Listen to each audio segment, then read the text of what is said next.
Jadi kayak pengusaha dulu yang tahun 98, gue juga ngalamin di masa-masa pandemi gitu kan. Gue juga punya pengalaman seperti itu gitu.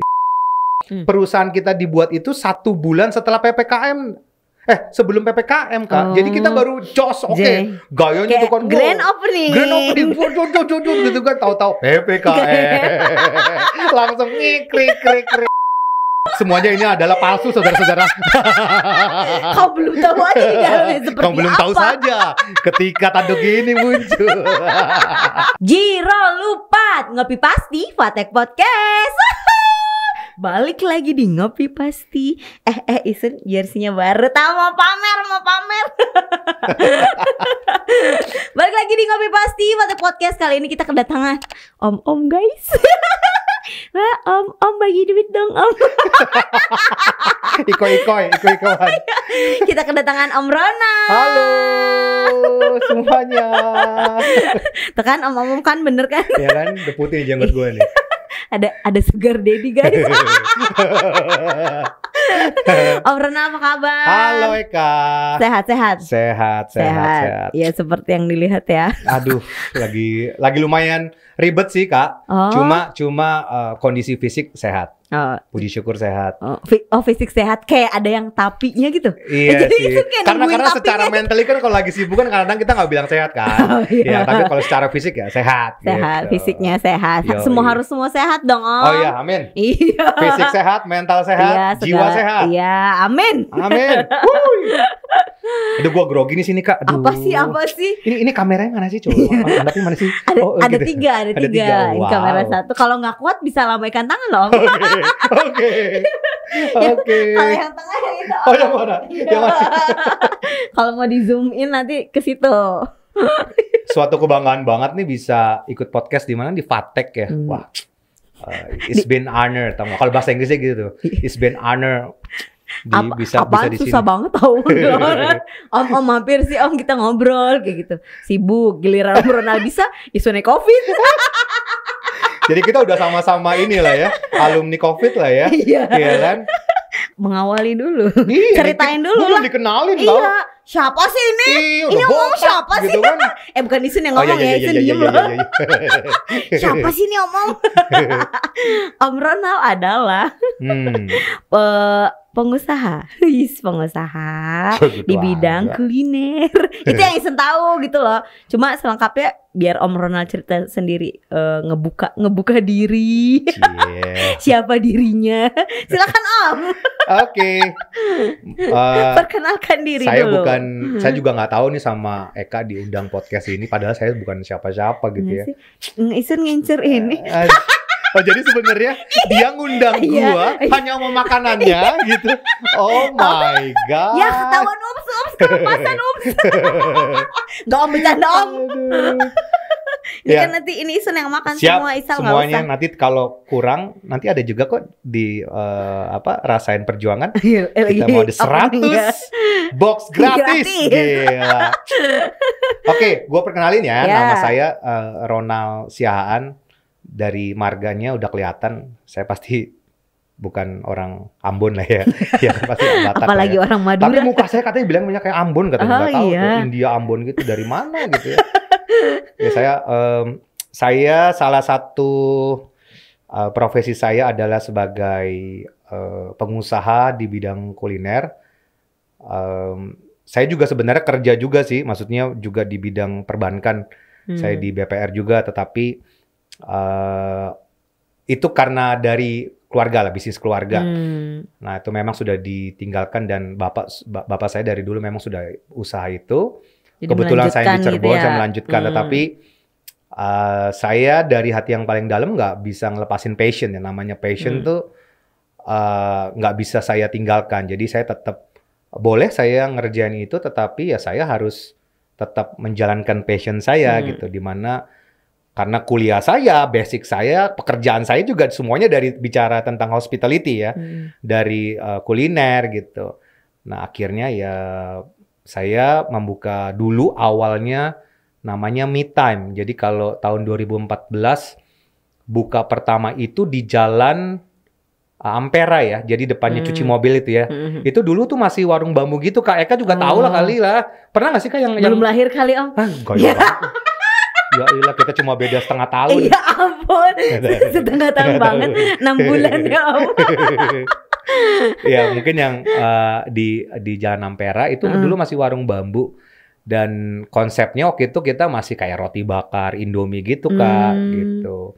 Kayak cemilan-cemilan Kayak gitu ya. gitu. Nah terus setelah dari situ kita barulah melihat ada potensi secara bisnis, kita scale up lah. Kita buka tempatnya lebih besar gitu di Jalan Garuda. Setelah itu kita udah serius nih sama teman-teman yang lain. Kita berempat ya Kak. Kita berempat sama teman-teman yang lain. Yuk kita scale up lagi yuk gitu ya. Kita buat perusahaan deh, buat PT, sehingga kita melahirkan brand-brand baru gitu.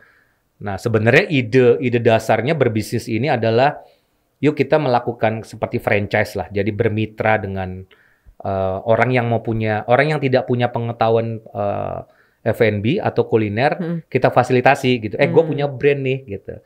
Lo tinggal bayar sejumlah uang gitu ya. Kita sudah nyiapin semuanya, sistemnya, operasionalnya, lo tahu beres. Kita tinggal bagi hasil. Idenya begitu. Nah akhirnya lahirlah.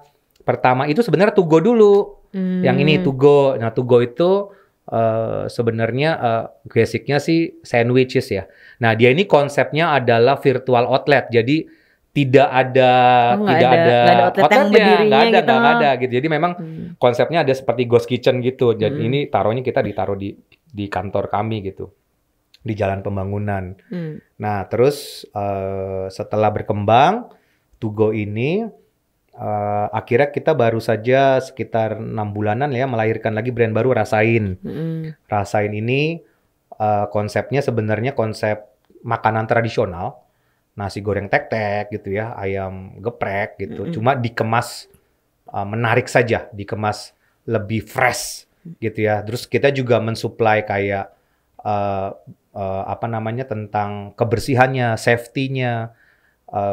Jadi kita edukasi juga orang yang berbisnis kuliner tuh, lu jangan hanya bicara tentang lo buat produknya enak, tetapi sebenarnya dari produk yang enak itu macam-macam Kak gitu. Ada berbicara, ada namanya standar resipi, standar keamanan makanan. Nah itu yang kita edukasi gitu. Jadi bukan hanya berbicara kita masak aja gitu. Nah akhirnya yaitu, jadi akhirnya sekarang kita punya 3 brand. Kalau untuk Rasainnya itu sudah 3 booth ya. Nanti bulan depan 1 lagi booth di Kuningan. Pertama kali di luar kota ya. Jadi ada mengepakan saya. Yoyoy. Terus sekarang PPKM gimana Om? PPKM. Dampak PPKM terhadap usaha kuliner di Cirebon. Lihat aja dari ekspresi saya. Wah gila. Berarti tidak baik-baik saja kawan-kawan. Yoi, dan saya pikir semuanya yang berdampak sih, bukan hanya kuliner lah, semuanya.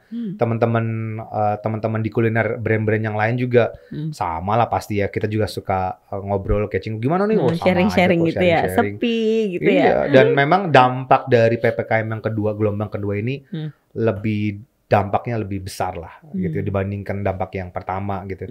Dampak pertama tuh ya masih oke, tapi kalau buat jadi gini Kak, perusahaan kita dibuat itu 1 bulan setelah PPKM. Sebelum PPKM Kak. Jadi kita baru jos gayanya tuh kan grand opening gitu kan, tahu-tahu PPKM. Langsung krik. Dari yang begini gitu ya, lagi semangat-semangatnya. Dan kita kan belum, itu kan buat saya pengalaman banget pertama menghadapi kayak gitu kan. Artinya memang adjustment-nya, wah itu buat saya pelajaran besar banget ya. Mengendalikan kondisi di pandemi kayak gitu ya. Itu pelajaran buat saya, diambil positifnya aja lah. Bahwa itu pelajaran yang besar sekali gitu buat kita. Buat saya lah pribadi ya. Terus gitu. ngedrop gitu nggak sih Om? Ya pastilah. Stres gitu loh. Stres enggak lah, cuma ya itulah, kita masih punya Tuhan kan Kak. Itulah syukurnya kita masih punya Tuhan, masih punya tempat bersandar lah. Ya kalau drop ya jelas drop. Karena kita tidak tahu bagaimana melakukannya. Kan gitu kan. Banyak teori gitu kita ikutin tapi ternyata nggak ada efeknya gitu ya. Jadi kita belum tahu. Tetapi Yang kedua ini walaupun dampak secara ekonomi lebih besar, tetapi how to treat-nya kita lebih tahu Kak, karena kita sudah pernah di gelombang pertama Yang gitu. PSBB Jadi kita itu yang masih nama udah nggak PSBB. kaget lah gitu. Oh kayak gitu. Tapi memang dampaknya lebih besar. Tapi how to treat-nya kita lebih tahu. Nah, yang pertama itu kita bingung Kak. Harus apa Kita gitu mesti ya, Om? ngapain? Gitu kita mesti ngapain gitu kan. Makanya waktu itu kita benar-benar ngadain IG live lah apa gitu kan Kak. Dulu belum ada podcast Kak waktu itu Kak. IG live lah apa, yang penting exposure-nya kita tetap kedengeran gitu kan. Kita masih ada gitu-gitu Iya, lah kita masih maksudnya. ada, udah kita Iya. ngangkat itu aja gitu loh. Nah, ya udah kita melakukan yang kita bisa. Untuk mengharapkan pendapatan sales enggak lah, udah pasti enggak bisa gitu. Tapi ya sekarang kita sudah lebih siap, walaupun dampaknya sebenarnya lah ya lebih besar lah gitu ya. Tapi ya dampak buat kita pebisnis kuliner pasti tadi yang saya bilang berdampak, tetapi kita harus bisa pada akhirnya kita harus mempunyai adjustment Kak. Nah itu tadi yang saya bilang, orang kan tetap makan. Nah orang tetap makan, cuma mereka tidak mau makan di tempat. Nah makanya kita menyiapkan konsep yang memang outlet yang apa ya, yang siap untuk online. Nah makanya kita melahirkan Rasain itu, yang booth itu. Jadi memang konsepnya memang pakai merchant gitu kan, pakai merchantnya apa namanya ojek online itu, dan memang punya antar sendiri. Nah kita hajarnya di situ. Jadi justru bukan dine-in-nya yang dijual, tetapi ini loh kita punya fasilitas gitu, fasilitas untuk delivery, untuk pesan antar gitu. Jadi harus berinovasi lah ya. Mau nggak mau, iya. mau nggak mau, karena kita nggak tahu ada gelombang ketiga keempat, kalau dine-in nggak bisa jalan lagi mau kayak gimana Kak? Iya kan, ya mau nggak mau bisnisnya mesti adjustment gitu dengan kondisi terburuk kayak gitu. Isun penasaran sama ini Om, yang dine-in dulu 20 menit aja gitu. Itu bener-bener diperlakukan gak sih? Boleh dibocorin gak sih Om? Sebenarnya sulit ya, karena kita pernah nggak mungkin lah, karena kayaknya nggak mungkin gitu loh. Kayaknya itu karyawan-karyawan. Iya sih. Kamu yang sebelah sini ya, meja sini, terus dia stopwatch gitu, aneh banget. Iya. Dan menurut saya pikir gini sih, pemerintah buat itu, ini pendapat saya ya, maksudnya jangan dijadikan general, bahwa ketika dibuat itu saya pikir karena memang sebenarnya tujuannya memang nggak usah makan loh gitu. Sebenarnya gitu, cuma dibuat aja gitu, dibuat 20 menit. Tapi sebenarnya lo nggak usah makan deh gitu kan. Ya sekarang gini, kalau warteg mungkin bisa kali ya. Kalau warteg kan makanan udah tersedia. Tapi kalau misalkan kami yang memang ada orderan langsung dibuat gitu kan, dadakan. masaknya aja 10 menit gitu loh. Ya itu udah paling cepat loh, 10 menit. Nah 15 menit, hanya 5 menit makan kan nggak mungkin gitu. Apalagi ada foto-fotonya Om. Iya, nah coba.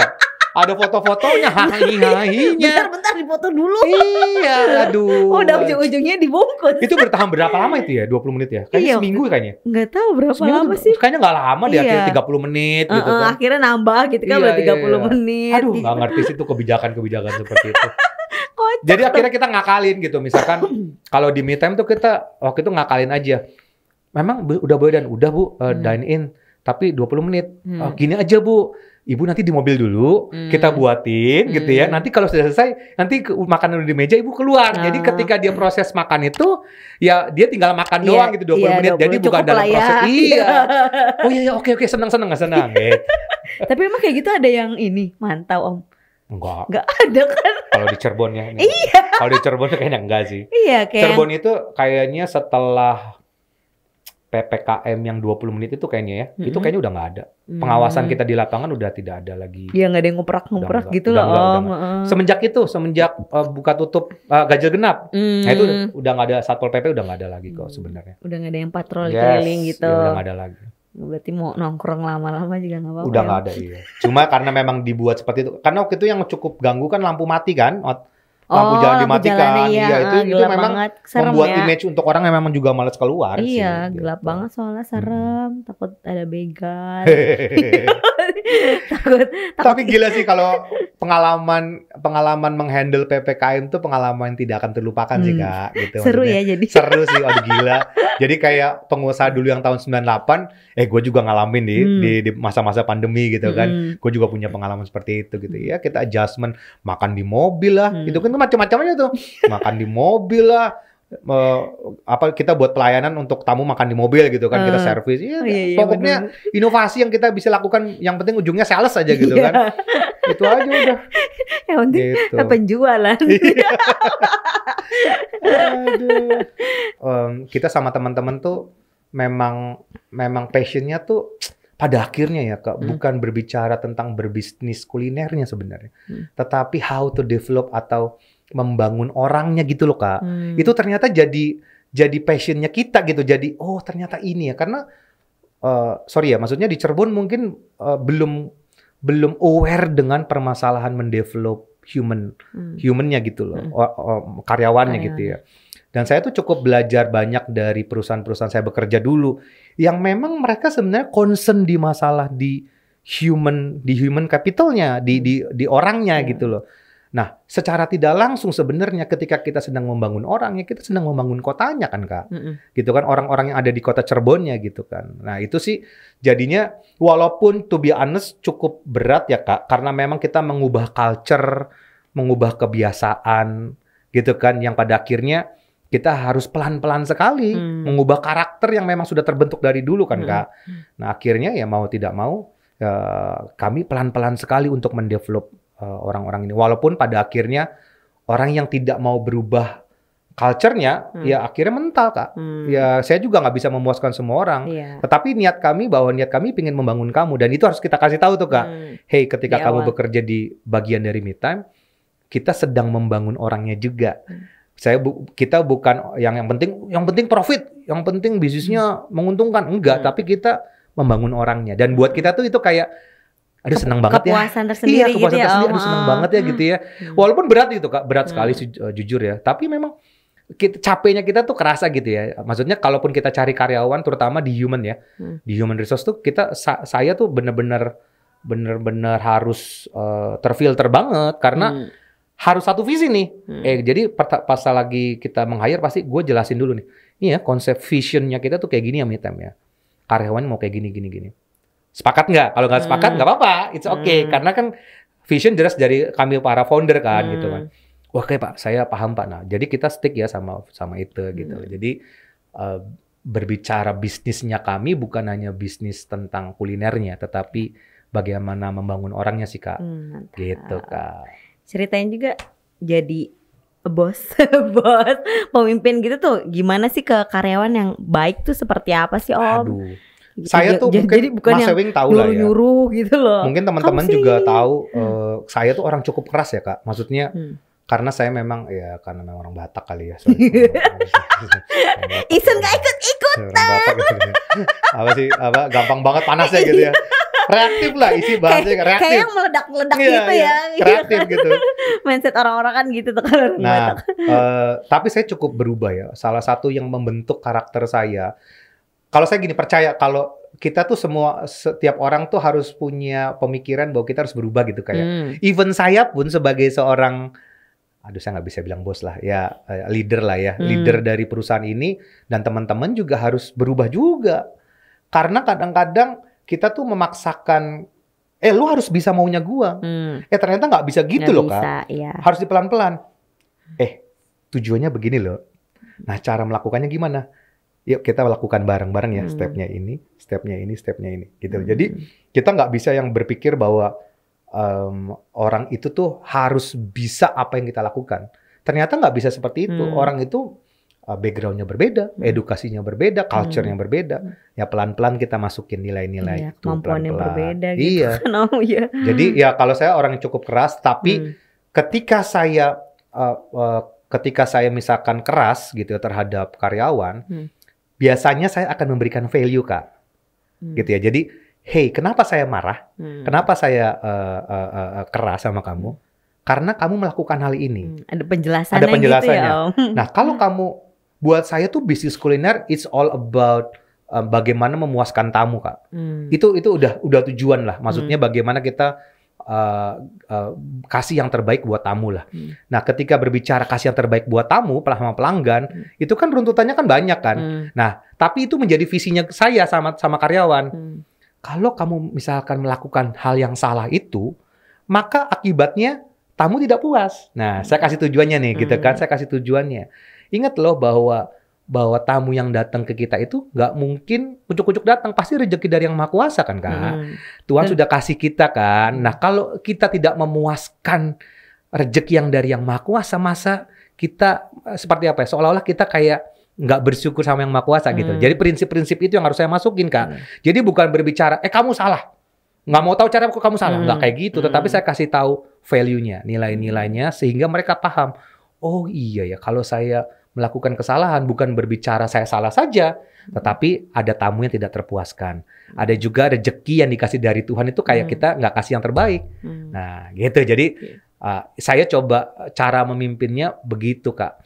Dan sekarang saya justru sedang menarik dengan konsep leadership namanya empowerment. Nah ini menarik lagi. Empowerment itu mungkin ada beberapa juga teman yang sudah mendengar ini.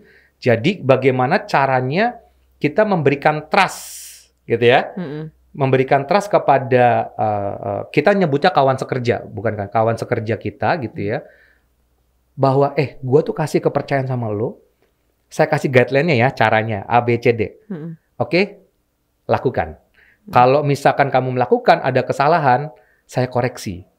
Nah jadi empowerment, jadi kita memberikan kekuasaan sama kawan sekerja kita gitu. Nah itu yang saya lagi kembangin ya 3 bulan inilah buat saya.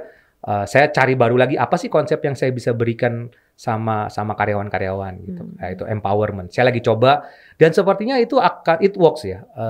Karena kita bukan hanya marah-marah saja, tetapi kita memberikan trust, kepada karyawan kita untuk melakukan sesuai kapasitasnya dia. Dan kita ajarin. Jadi bukan hanya tinggalin aja gitu, kita ajarin.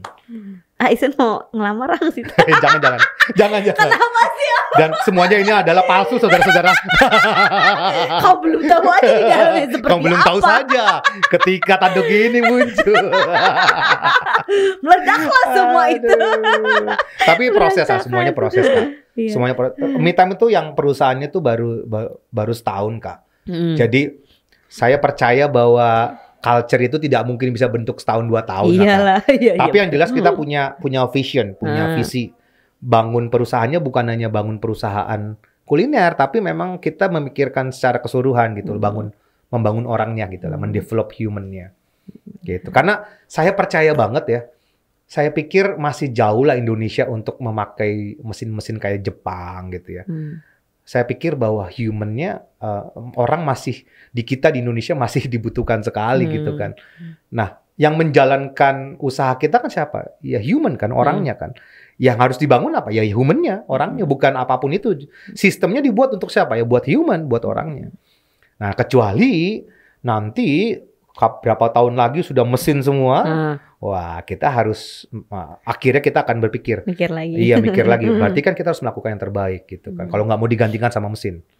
Seru, sekarang udah mulai berangsur membaik ya Om.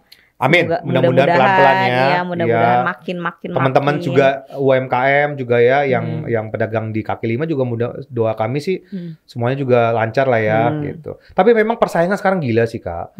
Ya, mungkin masukan sih kalau pemerintah mendengar ini gitu. Mungkin sudah saatnya dipikirkan regulasi untuk usaha kuliner.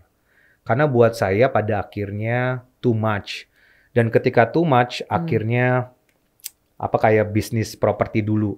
Gitu apa sih apa namanya sebutnya tuh balun jadi kayak terlalu banyak akhir pasarnya jenuh gitu. Nah saya pikir kita harus sudah memulai regulasi-regulasi yang mau berbisnis kuliner artinya memang serius gitu loh, sehingga diedukasi tadi cara memasak yang bersih, apalagi ada rulesnya gitu. Ada rulesnya, jadi sehingga orang berusaha itu memang dia punya justru saat ini sebenarnya pemerintah mengedukasi nih yang pedagang kaki lima, dan saya pikir momennya seharusnya dari kemarin gitu ya. Nih lagi pandemi. Nah kan ada tuh sebenarnya pemerintah sudah bagus itu. Sebelumnya itu zaman kementeriannya Pak Wisnu Tama itu ada CHSE. CHS itu adalah suatu program di mana setiap restoran, rumah makan itu harus mempunyai standar kebersihan yang memang sudah distandarisasi dari pemerintah gitu. Nah, Me Time itu sudah diaudit dan kita memang sudah dapat sertifikat itu. Nah, di Cirebon itu untuk restoran baru kami lah gitu, karena kami mendaftarkan langsung ke Jawa Barat gitu kan, kayak ada Craft. pendaftarannya gitu ya. Nah itu tuh buat saya harusnya begitu, harusnya digalakkan karena itu momennya gitu loh, sehingga akan terfilter. Nah saya takut ya serba salah mungkin pemerintah juga pinginnya memang menggiatkan pengusaha ya, orang jadi pengusaha gitu, jadi orang berusaha. Yang paling mudah untuk berusaha apa? Ya kuliner kan. Nah ini harusnya sudah mulai diatur nih. Ya mungkin nggak apa-apa lah. Maksudnya pemerintah dibuat dulu sekarang orang berusaha yang mendapatkan penghasilan. Karena banyak yang kena dampak juga kan, Kak. Pemberhentian kerja gitu ya. Mungkin ya udah kuliner. Tapi harusnya pelan-pelan sudah mulai ditata nih. Hey lo kalau mau usaha kuliner harus ngikutin ini ya regulasinya ya. Ya yang masuk akal aja lah, yang masuk akal. Sehingga kita benar-benar siap. Jadi memang kuliner yang ada tuh memang proven gitu loh, bukan hanya yang asal-asalan aja gitu. Usul saya sih harusnya sudah saatnya kita Indonesia melakukan itu, karena seingat saya waktu di Australia, saya suka ngobrol gitu, memang kalau buka usaha kuliner, kafe, restoran di sana tuh, waduh regulasinya susah banget Kak. Susah, banyak banget gitu. Nah, tapi memang prosesnya susah dan akhirnya memang tersaring kan akhirnya. Bisnis kuliner itu akhirnya memang benar-benar yang enak dan memang bersih, sudah terjamin. Nah saatnya kita sudah memikirkan itu supaya nanti pasarnya nggak jenuh. Bayangin coffee shop aja udah berapa Kak? Menjamur banget. Kadang kayaknya sih belum pernah ke situ sampai wis tutupnya jauh banget. Gitu kan sampai akhirnya udah tutup lagi gitu kan. Kayak gitu. Nah itu seharusnya begitu. Seharusnya sudah mulai dipikirkan lah. Nggak mesti sekarang tapi sudah dipersiapkan kedepannya gitu ya. Iya seharusnya begitu. Jadi bisnis kuliner sudah terfilter gitu. Kalau sekarang kan masih bebas. Iya, gitu. Iya banyak banget jualan. Banyak banget Kak. Iya. Banyak banget. Jual diri juga ada. Oke sekian. Orangnya seru banget tahu sharingnya. Ada yang kelewat gak nih yang mau disampaikan ke teman-teman Ngopi Pasti? Apa kayak kata-kata motivasi gitu buat kalian yang gagal? Ya udah mungkin bukan. Aduh, banyak banget sih kalau kata-kata motivasi ya Kak. Iya, yang pengen disampaikan. Kalau buat nih? mungkin saya bukan bermaksud mau menggurui, cuma buat teman-teman yang mungkin saat ini sedang lagi menjalani usahanya belum berhasil, usahanya lagi drop ataupun sedang mengalami pengurangan kerja gitu ya. Don't give up. Ya, jangan menyerah, jangan putus asa. Dicari terus cara, pasti kalau kita mau berusaha gitu ya dan kita mengandalkan yang Maha Kuasa, Tuhan pasti buka jalan lah Kak. Semudah itu sebenarnya, Tuhan pasti buka jalan. Masa ya kita sudah berusaha keras gitu ya, berusaha keras kita sudah berdoa, masa Tuhan nggak kasih sih rezekinya. Jadi jangan menyerah, don't ever give up, tetap maju terus, pantang mundur. Makasih Om udah mampir-mampir. Thank you. Semoga sukses nih usahanya. Siap. Makin mengepakkan saya. Ya doain ya teman-teman. Mungkin teman-teman juga yang mungkin daerah Perjuangan sini kita buka ini, rasain di Jalan Majasem di Perjuangan, depannya Simpoa. Itu konsepnya nasi goreng, ada ayam geprek, harganya masuk kok. Ya harganya range-nya dari harga 15 ribuan gitu. Jadi buat teman-teman yang mau berkunjung silakan. Mau ke Me Time juga di Jalan Ampera juga boleh. Mau nyobain roti sandwichnya kita juga boleh. Banyak. Pokoknya di Me Time semuanya ada. Iya. Jodoh ada Om. Oh, boleh. Eka ya, curcol. Buat Isal Om, buat Isal. Buat okay. mas-mas operator editor, Isen kan udah ada. Iya, cek gitu aja. Om Ronald sekali lagi makasih nih. Thank you Eka. Sehat-sehat terus ya. Thank you, amin. Eka juga ya, sukses terus untuk Fatek dan Eka ya semuanya. Iya, amin. Sekian episode Ngopi Pasti Fatek Podcast kali ini. Kita ketemu di episode selanjutnya. Bye-bye. Isen gendut bodoh amat. Isen gendut. Jiro lupa Ngopi Pasti Fatek Podcast.